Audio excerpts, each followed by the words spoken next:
Hi, my name is Tony Albert. I'm an artist living and working in Australia, and I'm here in Switzerland as part of the Interstellar exhibition. Valley Walkabout is a kind of interesting title for this work because it was originally a commission for a large projection on the outside of a building within Brisbane. And in Brisbane is a suburb called the Valley. It's very inner city, it's a lot of nightlife, a real mix of cultural diversity, and walkabout is a term we use for, or within Aboriginal Australia, about kind of meandering or wandering or taking a break, having some time out. And it's really representational of me and my younger years living and working in Brisbane. The Valley was a place that I would hang out, I would drink, I would meet friends, I would have fun. And it's like this contemporary idea of a walkabout, this big mixture and conglomeration of people and places. It was just really reflective of my life at that time, and it was wonderful to have an opportunity to kind of reminisce about that and utilize a video work to represent that space and that place and that time for me. So there's a large kind of collage base to this project, which is really reminiscent of my installation work, in which I use a word I've described as Aboriginalia, kind of kitsch Australiana objects, souvenir objects on plates, on cups, the representation of Aboriginal people on souvenirs, and utilizing that kind of similar technique, I've been able to bring together images on paper, some of my artwork, some images that represent kind of that time for me in the Valley. It's very kind of youth-related kind of imagery, things that appeal to me as images, and use them all as kind of a digital collage. I really think that the opportunity to engage with this kind of material gives me kind of this great kind of social commentary, or a way of looking at how these objects affect us as people. There are a number of different elements attached to this, both good and not so good, I guess you could say.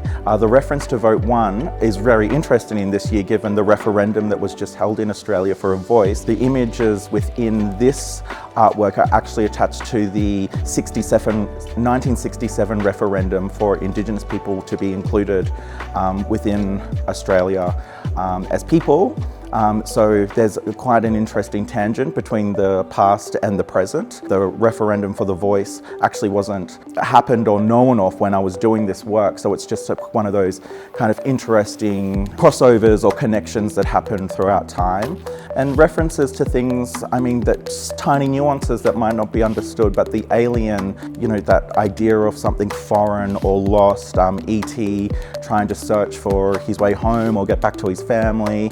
These are all kind of images that appeal to me on kind of this very interesting line of, and the way in which those, either whether it be language or image, kind of collide and have an attachment to a different context. And so I love that play on images, that play on words, and the way it can, I think, be a really effective tool for informing the viewer about the work. There are many motifs and parts of this video which extend from other series within my practice, particularly the target, which reoccurs in a lot of my work. I really see the target as a symbol of being targeted, being the point or the direction of attention, but the target also resonates something within the idea of a voice, like the pulsation out of speaker, or the ripples within a rock hitting the water. So there's many different symbolism attached to the target which really resonate within me, but the first and foremost is the way in which Aboriginal men within the context of Australia are targeted. I almost, feel like emblazing someone, an Aboriginal person with a target, is a very metaphorical way of looking at the condition that is placed upon Aboriginal people within Australia. So what was great about this work is I got the opportunity to work with the context of video, which is something quite new to me.